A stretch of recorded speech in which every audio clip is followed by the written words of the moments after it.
राष्ट्रीय स्वयंसेवक संघ का नाम क्यों आया इस पूरे इंसिडेंट्स में? आरएसएस का क्या रोल है? बीजेपी का इसमें क्या रोल है भाई? देखिए, इस देश में आप एक इंसिडेंस बता दीजिए जहां कहीं बॉम्ब ब्लास्ट हुआ हो, जहां कहीं टेरर हुआ हो, जहां किसी की हत्या हुई हो और उसमें एक भी कोई आरएसएस का आदमी पकड़ा गया हो, एक इंसिडेंस। लेकिन 93 का ब्लास्ट हो, उसमें भी फुलवारी शरीफ का कोई व्यक्ति पकड़ा जाता है। अमेरिका के किसी बिल्डिंग पर कोई बॉम्ब गिराना हो, वहां भी कोई व्यक्ति फुलवारी शरीफ से पकड़ा जाता है। एसएसपी सिर्फ मोहरा है, मैं एसएसपी को टारगेट नहीं कर रहा हूं, एसएसपी सिर्फ और सिर्फ मोहरा है, उनको मोहरा बनाया गया है और उनसे बुलवा दिया गया कि ये आरएसएस मॉड्यूल पे काम हो रहा है। पीएफआई सीए प्रोटेस्ट में सबसे ज्यादा हिंसा करने वाला संगठन रहा, पीएफआई गुजरात दंगों में रहा, पीएफआई आपको दिल्ली दंगा जो 2020 में अभी हुआ उसमें रहा, पीएफआई अभी जो कानपुर में दंगा हुआ उसमें रहा। आरएसएस इस देश को अभी गृह मंत्री, प्रधानमंत्री, राष्ट्रपति, 7 स्टेट के सीएम आरएसएस से आते हैं। पीएफआई से कौन सा ऐसा व्यक्ति निकला है बताइए तो? तेजस्वी यादव जैसे नेता और पप्पू यादव जैसे नेता आकर अब इसको डिफेंड कर रहे हैं।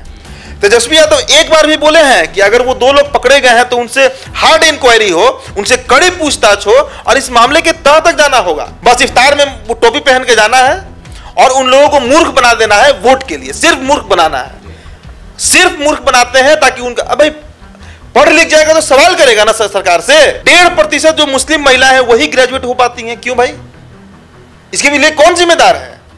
इसके लिए क्या हिंदू का वो सवर्ण तबका जिम्मेदार है कि यही लालू यादव और नीतीश कुमार जिम्मेदार है? पटना एसएसपी ने आरएसएस की तुलना पीएफआई से की, उसके बाद राजनीति तेज हो गई है।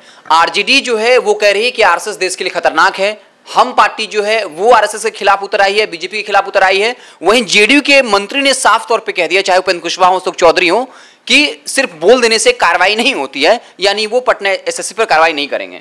उदित जी, आपसे मेरा सवाल रहेगा कि क्या लग रहा है इसको लेकर जो बिहार में राजनीति चल रही है, इसको आप किस तरीके से देख रहे हैं? देखिए, बेहद शर्मनाक स्थिति है। ये बिहार के लिए भी शर्मनाक है, हमारे लिए भी शर्मनाक है और पूरे देश के लिए शर्मनाक है। भाई, इतना गंभीर मामला है, इस मामले को पहले हल्के में मत लिया जाए। आप फुलवारी शरीफ का जरा इतिहास पहले उठाकर देखिए कि फुलवारी शरीफ से कौन कौन लोग इस देश में नाम किए हैं। उन लोगों का नाम आना चाहिए सामने ना। मैंने कुछ लोगों के नाम का सूची तैयार किया है और किस किस मामले में उनकी संलिप्तता रही है वो भी मैं इस वीडियो में बताऊंगा। लेकिन आपने चूंकि राजनीतिकरण का बात किया, देखिए इसको पॉलिटिकलाइज किया गया। क्यों किया गया? इसलिए किया गया कि अभी 2 महीने पहले इस राज्य के मुख्यमंत्री इफ्तार में जा रहे थे और तेजस्वी यादव भी इफ्तार में जा रहे थे। भाई, पूरा पॉलिटिक्स जो बिहार का है वो जाति से ज्यादा धर्म पर है। एम की जो बात होती है, एमवाई की, उसमें मुस्लिम ऐसे फैक्टर हैं जिनको सबसे पिछड़ा इस राज्य में बना के रखा गया, जिनमें सबसे ज्यादा आज के समय में असाक्षरता है, इलिटरेसी है। अभी एक ताजा रिपोर्ट आई थी जिसके अनुसार बिहार में दलितों से भी कम लिटरेसी रेट मुसलमानों का है। क्या कारण है भाई? क्या 1947 के पहले बिहार के मुसलमान इतने बैकवर्ड थे? भाई, उनका स्टेट होता था, पैसों की कमी नहीं थी उनके पास, कम से कम दलित से तो बढ़िया स्थिति में थे।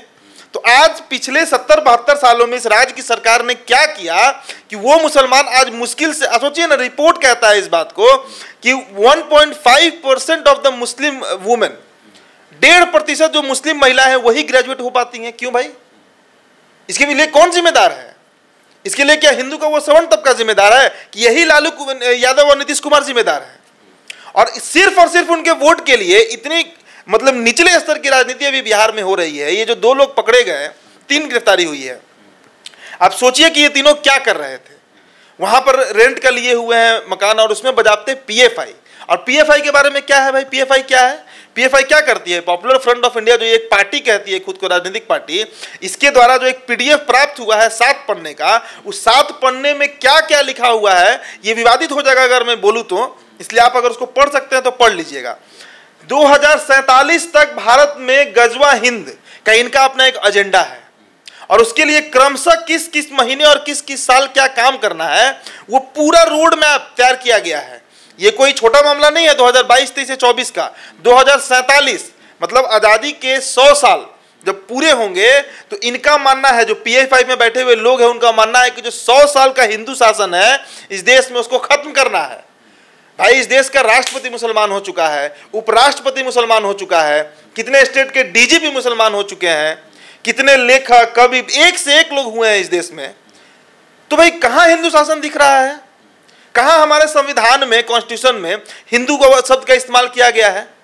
धर्म का तो ये धर्मनिरपेक्ष देश है ना, मतलब हमारा संविधान किसी धर्म को मानता ही नहीं है, सभी नागरिक एक समान है। तो ये जो इस PFI के जो 7 पेज के डॉक्यूमेंट जो तैयार किया गया है, जो प्राप्त हुआ है, उसमें ऐसी ऐसी बातें कही गई हैं जो मेरे जैसे या आपके जैसे या किसी भी जो बुद्धिजीवी लोग हैं जो थोड़ा समझते हैं चीज़ों को, उनके लिए अलार्मिंग मतलब ये टाइम है, ये मोमेंट है। और इसी को दबाने के लिए ये पूरी तरह से इसको राजनीतिकरण कर दिया गया। देखिए हुआ क्या है, हम बता रहे हैं। जो 2 लोग गिरफ्तार हुए हैं उनके नाम है, आपको बताऊं, मोहम्मद जलालुद्दीन और अथर परवेज। ये यही 2 लोग पहले गिरफ्तार हुए थे। और इनको गिरफ्तार किसने किया? एडिशनल SP मनीष कुमार ने किया। और गिरफ्तारी करने के बाद देखिए, मैं धन्यवाद दूंगा उस पुलिस अधिकारी को कि उन्होंने इतना गट्स दिखाया कि अकेले ही प्रेस कॉन्फ्रेंस करके इस बात का खुलासा कर दिया कि फुलवारी शरीफ से फिर 2 आतंकवादी गिरफ्तार हुए हैं जो PFI के हैं और जो बजाते यहाँ पर ट्रेनिंग दे रहे हैं कि कैसे टेररिज्म को, कैसे आतंकवाद को फैलाना है। तो इसके बाद क्या हुआ कि अब चूंकि ये भाई यहाँ तो सेकुलर की राजनीति करनी है और सेकुलरिज्म होता नहीं है यहाँ पर, वो क्या उसको बोलिएगा, वो पोलराइज करने की राजनीति होती है बिहार में। तो अब जैसे ही नीतीश कुमार देखें कि जिसके लिए बार बार वो हज यात्रा पर 7 को अधिकारी को भेजे हैं, तो वो इफ्तार पार्टी मना रहे हैं, उस वोट बैंक पे कुछ खतरा आ सकता है। चूंकि ये जो 2 लोग पकड़े गए हैं ये उसी समुदाय से हैं, तो उसको काउंटर करने के लिए एकदम, देखिए इस पे तथ्यात्मक बात नहीं है, लेकिन मेरा ये भरोसा है कि यही हुआ है कि जो SP है, SSP है, माफ कीजिएगा, मनजीत सिंह ढिल्लो, उनसे ये बात बुलवाया गया। तो RSS कहां से प्रासंगिक होगा भाई? इस पूरे प्रकरण में RSS कहां से प्रासंगिक है? राष्ट्रीय स्वयंसेवक संघ का नाम क्यों आया इस पूरे इंसिडेंट्स में? RSS का क्या रोल है? बीजेपी का इसमें क्या रोल है भाई? एक अधिकारी है, एडिशनल SP है, वो पकड़ता है और प्रेस कॉन्फ्रेंस करता है और इस बात की खुलासा करता है, और उसके बाद अचानक जो SSP है वह किस तरह का बात कर देते हैं। क्या RSS में जिस तरह डंडा चलाना सिखाया जाता है उसी तरह से यहाँ पर ट्रेनिंग दिया जा रहा था आतंकवाद के लिए। भाई आतंकवाद AK-47 चलाता है, वो डंडा नहीं चलाता है, वो ह्यूमन बॉम्ब लेकर घूमता है। वो लोग समझिए, उनका मोटिव होता है किसी को मारना। देखिए इस देश में आप एक इंसिडेंस बता दीजिए जहां कहीं बॉम्ब ब्लास्ट हुआ हो, जहां कहीं टेरर हुआ हो, जहां किसी की हत्या हुई हो और उसमें एक भी कोई RSS का आदमी पकड़ा गया हो, एक इंसिडेंस। लेकिन 93 का ब्लास्ट हो, उसमें भी फुलवारी शरीफ का कोई व्यक्ति पकड़ा जाता है। अमेरिका के किसी बिल्डिंग पर कोई बॉम्ब गिराना हो, वहां भी कोई व्यक्ति फुलवारी शरीफ से पकड़ा जाता है। अब जरा सा मैं डेटा रख देता हूं सामने जो मैंने तैयार किया है। देखिए सबसे पहले तो है कि भाई शर्जिल इमाम 2019 में हाईलाइट हुआ था खूब। शर्जिल इमाम जहानाबाद का रहने वाला था और फुलवारी शरीफ में उसका घर है। क्या बात कर रहा था? चिकन नेक काटने की बात कर रहा था ना, और वो भी PFI से कनेक्शन रखता है। उसके बाद आप अगला इंसिडेंस लीजिए। 2001 में इंदिरा गांधी एयरपोर्ट, दिल्ली का इंदिरा गांधी एयरपोर्ट है, वहां से लड्डू मियां और उसकी पत्नी गिरफ्तार हुई थी। उनका इतिहास सब कोई जानता है, वो लोग भी फुलवारी शरीफ के ही थे।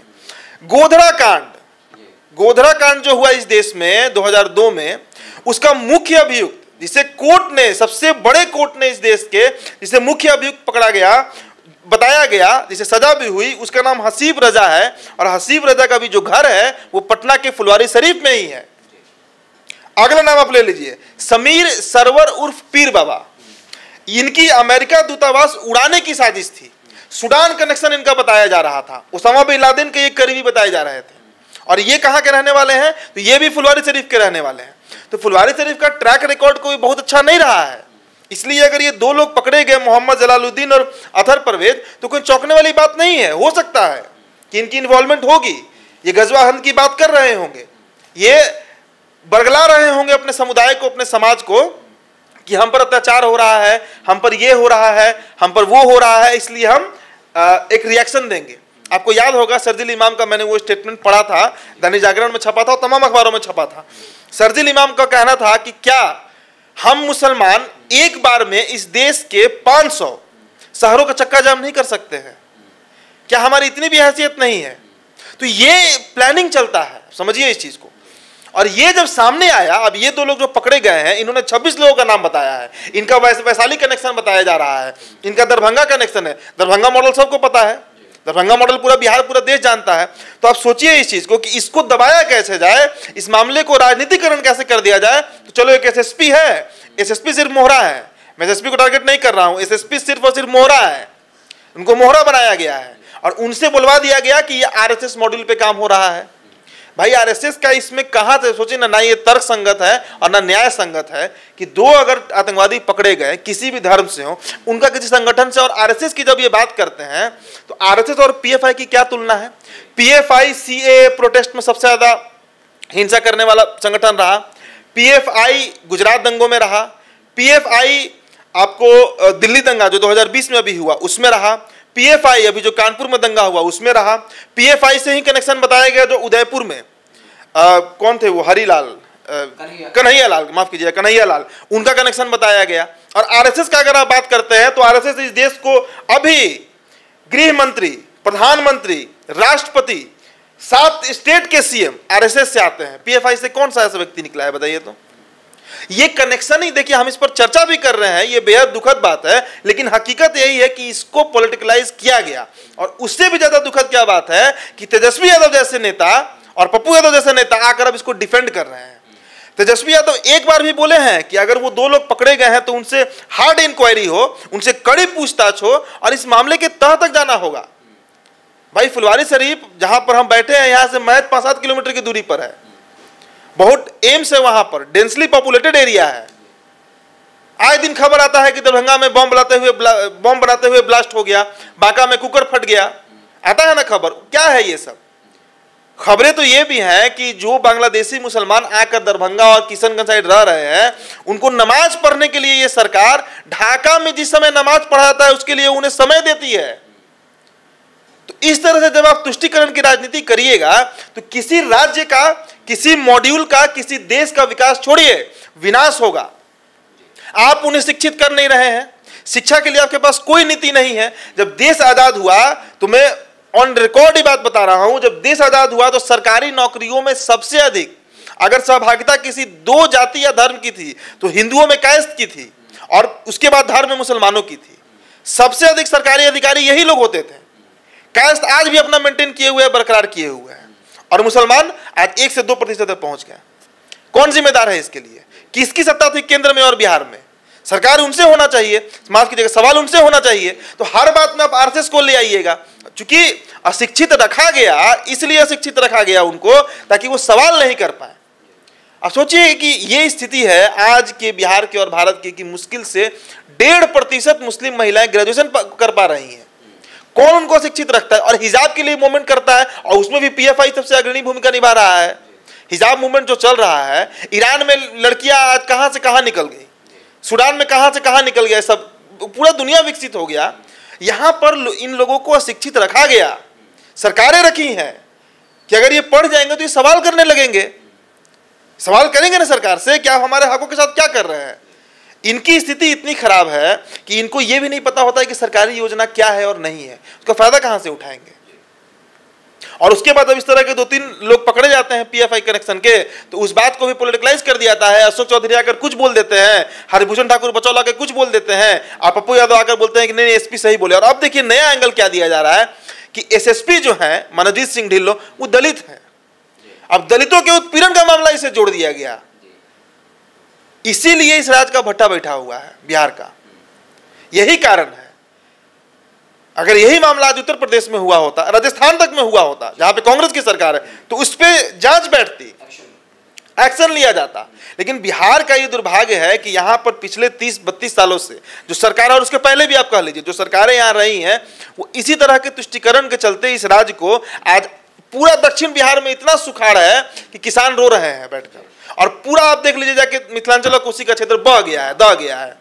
किसी को मतलब नहीं है कि वहां से पानी वहां कैसे पहुंचेगा, लेकिन इसका सबको चिंता है यहां पर कि वही दरभंगा और सीतामढ़ी के मुसलमान ढाका के समय पर नमाज कैसे पढ़ेंगे, इसके लिए यहां पर नीति है। लेकिन वो क्षेत्र बाढ़ में दह रहा है, इसके लिए सरकार को कोई मतलब नहीं है। बस इफ्तार में टोपी पहन के जाना है और उन लोगों को मूर्ख बना देना है वोट के लिए, सिर्फ मूर्ख बनाना है। सिर्फ मूर्ख बनाते हैं ताकि उनका, अब भाई पढ़ लिख जाएगा तो सवाल करेगा ना सरकार से, सरकार से सवाल करेगा तो सरकार जवाब नहीं दे पाएगा, सरकार को काम ही नहीं करना है यहाँ पर। तो ये जो 2 लोग गिरफ्तार हुए हैं हिमांशु, ये बहुत गंभीर मामला है। 26 लोगों का भी नाम आया है और इतिहास रहा है कई सालों का इतिहास मैंने बताया। 2002 का दंगा ले लीजिए, लड्डू मियाँ का ले लीजिए, श्रमजीवी एक्सप्रेस में 2005 में आपको याद होगा कुकर बम फटा था, उसमें भी जो मुख्य अभियुक्त था वो फुलवारी शरीफ का था। इंटेलिजेंस ब्यूरो कहाँ था, खुफिया तंत्र कहाँ था? जब एक लंबा इतिहास रहा फुलवारी शरीफ का, तो फिर इस तरह का ट्रेनिंग कैसे चल रहा था? कई तरह के सवाल खड़ा हो गया। मैंने पहले ही वीडियो की शुरुआत में ही जो एडिशनल एसपी मनीष कुमार उन्हें धन्यवाद दिया कि इतना उन्होंने गट्स दिखाया, उनका जमीर इतना उनका साथ दिया कि उन्होंने गिरफ्तार कर लिया। और जब गिरफ्तारी हुई तो छीछा लेदर मत हो जाए और वोट बैंक मत छटक जाए, इसीलिए मनोजीत सिंह, बस हुआ यही है। इस बात को कोई एडमिट नहीं करेगा, लेकिन इतना सूझबूझ है हम लोगों में कि हम समझ सकते हैं इस चीज को कि हुआ यही है। आप लोगों को हमारी बातचीत कैसी लगी कमेंट बॉक्स में जरूर बताइएगा। बहुत बहुत धन्यवाद।